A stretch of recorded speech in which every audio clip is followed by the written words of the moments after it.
Yo, 2 mois sans top retour, on y retourne avec, pour cette fin d'année, la fin de la franchise La Belle et la Bête, avec le deuxième opus, parce qu'on aime bien faire ça dans l'ordre, et c'est un cas un peu drôle pour moi, parce que j'avais lancé donc il y a 2 mois, que si vous vouliez que je décide ce que vous choisiriez comme film à faire en top retour en commentaire, il fallait au moins 40 votes pour celui qui avait le plus de voix, et c'est donc La Belle et la Bête 2 qui est gagné avec plus de 40 voix, seulement c'était celui qui était prévu si ça gagnait pas en fait.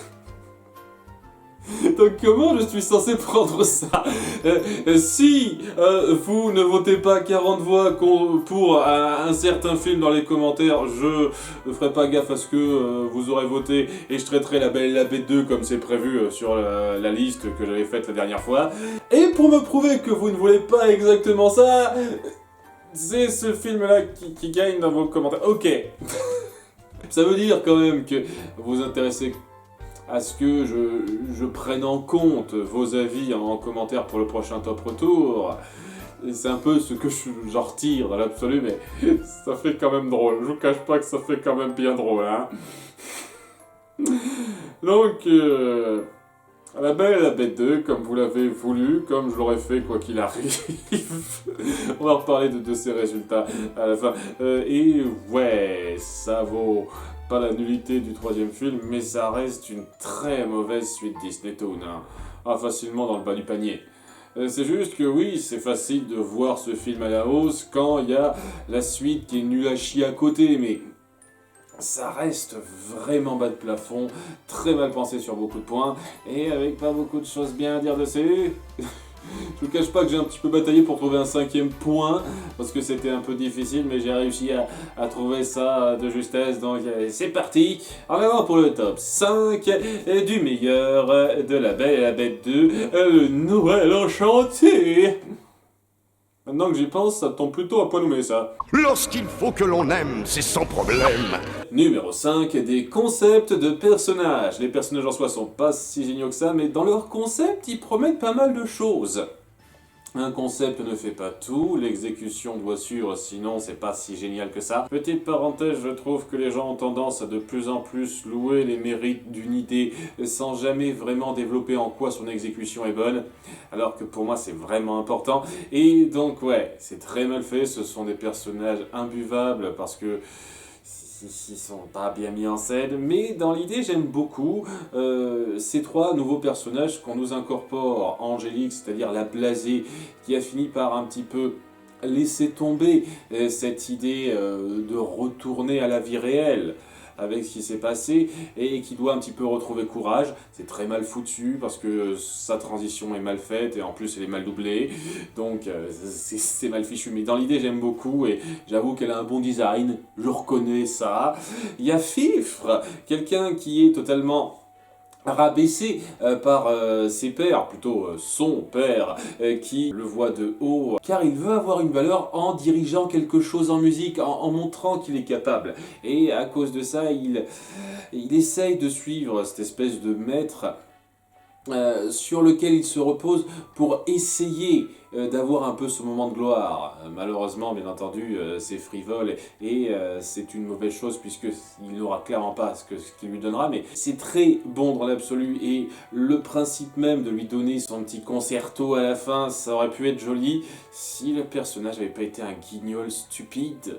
Parce que c'est ce qu'il est dans l'absolu. On a beau donner un très bon concept autour du personnage, c'est un guignol stupide qu'on rend caricatural et dont les motivations de personnage se ressentent à peine. Alors que le concept, si on le regarde d'un peu loin, il promet pas mal. Et le plus prometteur, c'est Maestro Forte, le grand méchant. Quelqu'un qui veut rester un instrument parce qu'il estime que c'est meilleur pour lui. Et qui essaye de manipuler les choses de façon à ce que ça reste comme ça, qui voit Belle d'un mauvais œil parce qu'elle pourrait justement rompre ça, et il ne veut pas que ça se fasse. Je trouve le concept super fascinant d'avoir un serviteur qui voit cette malédiction comme une bénédiction et qui veut forcer les autres à rester là-dedans parce que lui ça l'arrange. Et il aurait pu y avoir des tonnes de raisons très cool à ça, mais les raisons sont un peu stupides. Il veut qu'on lui prête de l'attention et c'est en étant un orgue géant que le maître lui prêtera de l'attention. Et c'est tout, alors qu'il y avait tellement moyen d'appuyer d'autres motivations et vous le faites jamais dans ce film. Vous avez beau dire peut-être que non, le film doit l'appuyer. S'il l'appuie pas, ça veut dire que les motivations qu'on nous présente, c'est-à-dire « Ah, je veux que le maître s'intéresse à moi », ben c'est ça. Et c'est de la merde. Ces motivations, ça aurait dû être je veux vivre éternellement, je veux que ma musique demeure, je suis un avec ma musique, je vois l'art à sa forme la plus pure là-dedans. Il y a tellement de motivations beaucoup plus fortes derrière ça, et c'est franchement dommage. De partir sur une explication aussi bateau et sans intérêt autour de lui, quoi. Et bon, il a des moments un peu stupides, hein, ce qui n'aide pas, et sa fin est ridicule. Ces personnages sont mal exécutés, mais ils reposent tous sur des principes, sur des concepts très bons, et je trouve que ça mérite un tout petit peu d'être noté, et d'être loué, ça. Numéro 4, le livre et ce qu'il apporte au récit. Je parle du bouquin que Belle essaye d'écrire et de dessiner pour la Bête, pour essayer de l'ouvrir aux joies des contes de fées, ce genre de choses. Il y a pas mal de choses à redire autour de la mise en scène, comment elle arrive à écrire un livre avec des images aussi rapidement. Parce qu'on est la veille de Noël et il y a le temps d'écrire ce bouquin, c'est n'importe quoi. Mais il y a pas mal de choses que je trouve très intéressantes et plutôt jolies autour de ce bouquin. Déjà, l'illustration que ça renvoie, où elle s'imagine ces différents contes un peu populaires avec la Bête, c'est plutôt joli, hein, très très bonne illustration. Pour un film qui n'a pas une animation globale superbe, je veux dire ça passe par rapport à d'autres mais ça casse pas des briques, hein. Vous avez réussi cette partie là visuellement très bien et le fait que ce soit ce livre là qui permette de sortir la Bête de sa torpeur vers la fin, lui faire comprendre les erreurs de sa voix même s'il aurait jamais dû atteindre des erreurs aussi graves pour moi. Au sein du film, si on fait pas trop gaffe à l'incohérence par rapport au comportement de la Bête du premier film, parce que une fois de plus, je trouve quand même que c'est un peu du foutage de gueule, hein, pas autant que le troisième film, mais un petit peu. Au sein du film, montrer cette évolution de compréhension de la Bête face à ce genre de petits gestes, je trouve que c'est du setup payoff tout à fait réussi.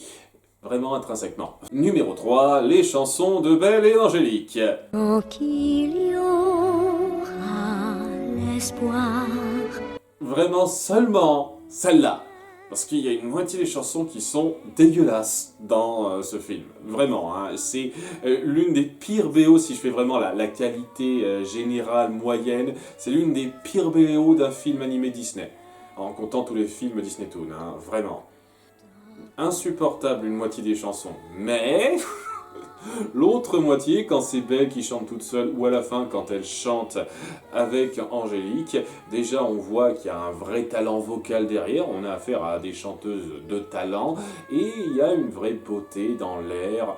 Les paroles, ça dépend des chansons. La première, quand c'est Belle qui chante toute seule pour apaiser la Bête, pour essayer de trouver l'homme bon à l'intérieur de lui, je trouve que c'est du foutage de gueule par rapport au caractère qu'avait Belle avant, je suis déjà attendu là-dessus, mais la chanson est belle en soi et a un très bon air. Et puis, vraiment, très belle voix de Belle. Et à la fin, le duo entre Belle et Angélique, je trouve que c'est un bonbon pour les oreilles, presque. Il y a une harmonie des voix qui vaut un peu le détour. Numéro 2, le visuel autour de Forte. Et pas tant dans son design en soi, même si je reconnais que dans l'absolu c'est assez osé d'approcher tout un personnage en 3D dans un film globalement 2D. Il y a des films qui ont réussi ça beaucoup mieux, mais je garde en tête que c'est une des toutes premières suites Disney Toon, genre la deuxième à avoir été faite après Aladdin 2.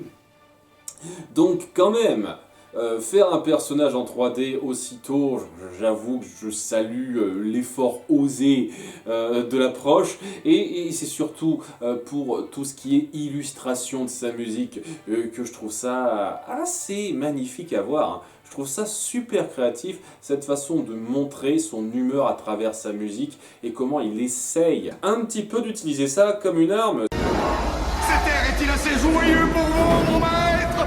Je suis parfois tellement étourdi. C'est très inventif et facilement la meilleure recherche artistique visuelle de ce film pour moi. Et numéro 1, de loin, la scène de parallèle autour de Noël.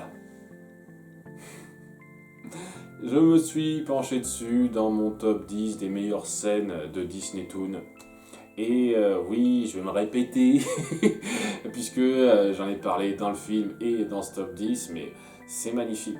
Et c'est magnifique cette façon que vous avez de ramener la haine de la bête envers Noël, même si c'est un peu ridicule la façon dont ça a été approché, mais ramener la haine de la bête envers Noël à la situation de Belle. Montrer que ce ressentiment d'être enfermé qu'à la bête, eh bien Belle l'a totalement. Et montrer que Belle, en dépit de ça, préfère se montrer positive, préfère chercher à faire le bonheur des autres et un peu son bonheur plutôt que de se renfermer dans sa tristesse et son malheur. Et d'en faire profiter les autres, comme la bête essaye de le faire. Il y a vraiment ce face-à-face très fort qui est réminiscent des plus grandes scènes du premier film pour moi, dans ce duel de considération et comment Belle l'emporte haut la main. C'est à mon goût le seul moment du film qui parvient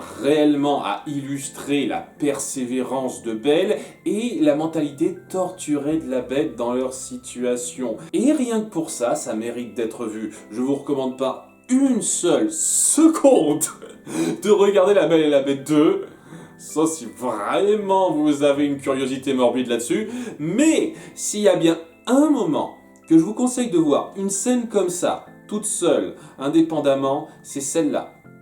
Parce que ce moment-là, il est fort en texte, il est fort en mise en scène, fort en musique, fort en silence, pour bien appuyer avec une puissance indéniable la mentalité de ces deux personnages.